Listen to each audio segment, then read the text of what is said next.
Abortion is a very sensitive topic that politicians use many times as a football in order to gain certain votes from different voters for their own advantages. The government shouldn't be involved at all when it comes to your body, what you decide you want to do with your body. There has to be a limit to what government can regulate. In some instances, adoption is a better option than abortion, but I don't feel that women should have to carry a baby to term that they don't want, because either they're going to have resentment toward the baby if they're forced to keep it or to put it up for adoption. They may have been raped. Should a rape victim be forced to carry a baby to term that they don't want, that's going to remind them of the horrible night of some violent crime? Should someone that was molested have to carry a baby to term that's going to remind them of their molester? I don't believe that adoption should be an option all the time. I think that it should be something that is a case-by-case basis, and again, it should always be the woman's choice, not the government or the medical professions. There are questions now regarding, just regarding what's going on, the whole debate in politics about, the abortion issue is a small piece of the whole moral debate that's going on, but yeah, there's asking whether a man should have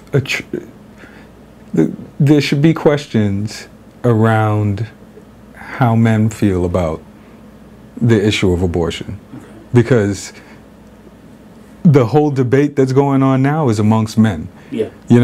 And it's amongst men that are like 50 years old.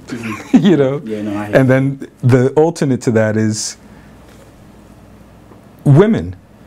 But there's no, they don't show those men that say, hey, wait a minute,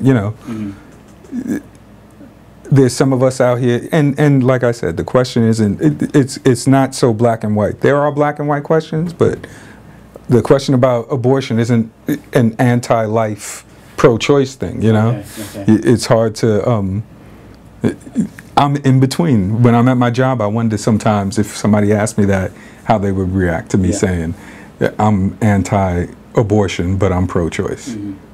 Adoption may not be a better choice for young women. I think that after the child is born, emotionally, women go through something, and to, so to speak, have your child taken away from you in that essence is different than actually having the procedure of an abortion. You don't see the child.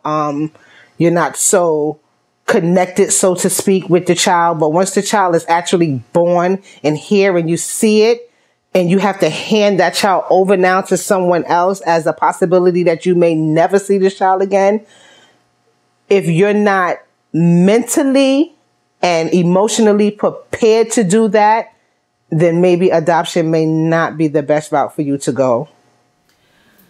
Closing remarks being, look, I think one of the greatest things that we have living in the society that we live in is that we have options. There is something called abuse of options, and there is something called lack of education, that we don't know that we have options out there. I believe that before you even consider having an abortion, consider using proper protection. It is very, very, very important. Not only with abortion, but, STDs, stuff like that. You just don't need the aggravation, honestly. Luckily for us, we live in a state that basically we have the option, another option of the morning after pill that could be utilized.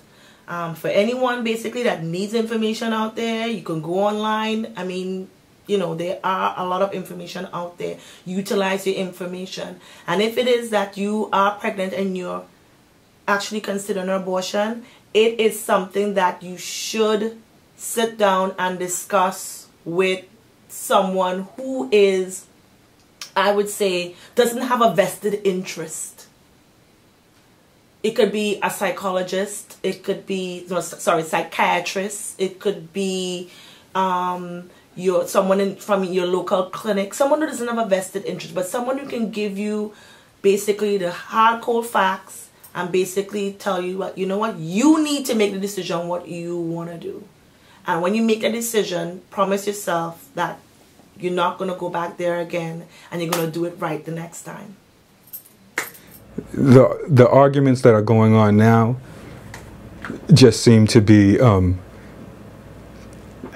the politics time thing.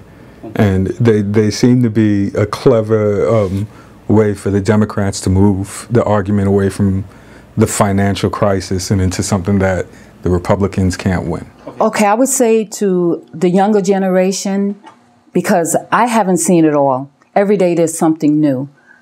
But for the younger generation, I would say get educated.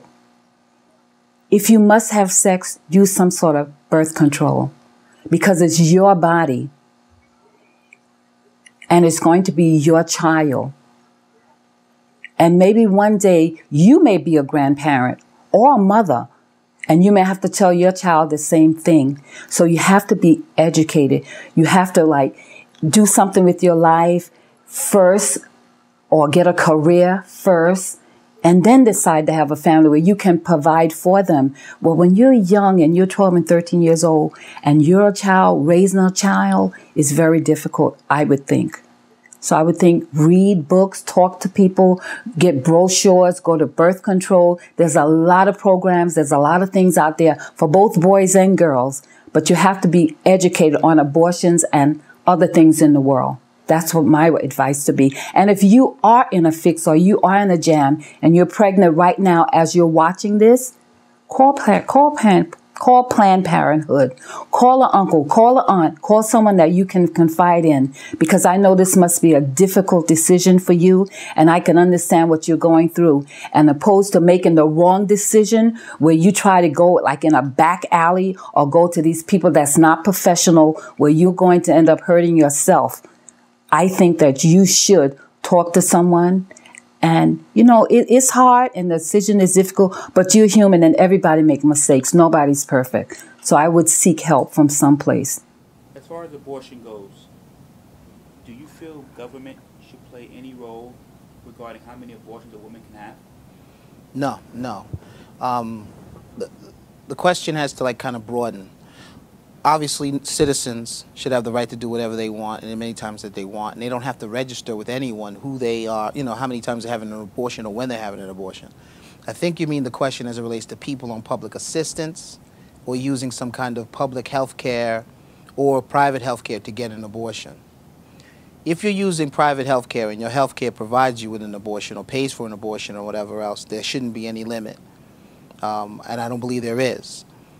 Now, people on public assistance who are using some kind of government health care because they're poor or they're handicapped or whatever the reason why they're on public assistance, I think there's a segment of the public that wants to regulate them, limit them.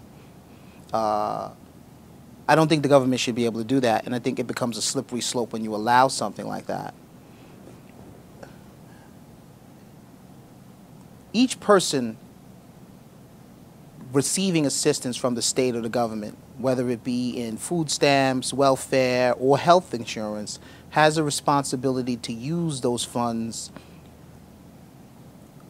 correctly or use those funds responsibly. Okay.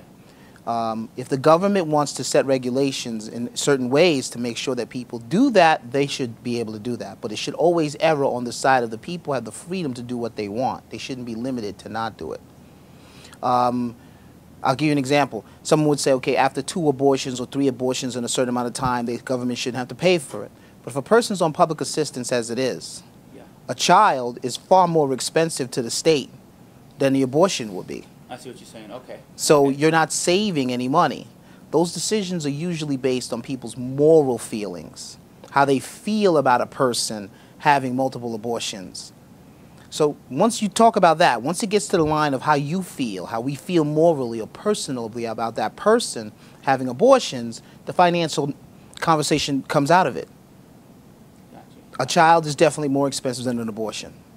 Over the course of that child's life on public assistance with that mother, that child is going to cost the state way more money than what the abortion would have cost. So the money argument is out of it. The moral argument, that's what the Constitution is for. The Constitution is to defend ourselves from each other. My moral beliefs should not affect your right and your freedom to live the way you want to live. Okay, okay. The closest thing to regulation I would do, but I would want to see this across the board. I wouldn't single out abortion on this issue. The state should realistically be able to set some type of limitation on your actions in the form of a kind of penalty. Okay, and I'm just throwing this out there. If the state decides that they will pay for an abortion and they'll pay for, let's say, one abortion in a year or one abortion every 2 years, anything exceeding that, the cost of that should come out of that same recipient's tax return or some other way. Remember, this is a person receiving public assistance. Exactly. Okay? Yeah. The money they're receiving is coming from the taxpayers regardless. And so they should be, if they're going to abuse that free money and abuse those services, then the state should pull back on those services in some other way. All right? You can get as many as you like, but at some point, all right, the government is going to offset its cost. So if it costs an additional $350 to give you that third abortion this year, then the government is going to make that money back by not giving you that equivalent in your tax return. Okay, that makes sense. Right? Yeah. And remember, a tax return is not like, they're not going to cut off your food. They're not going to cut off, you know, your housing assistance. They're not going to cut it off in some way that makes you destitute or hurts your living. You're just not going to get the extra money you'd be getting on a tax return. Okay. I see what you're saying. Next question I should have asked you before we got into the second question, but next question, are you pro-life or pro-choice? I think like most people, I'm pro-choice, but I would be comfortable with seeing some changes in the law as long as it still was always legal for a person to get an abortion when they wanted to. Okay.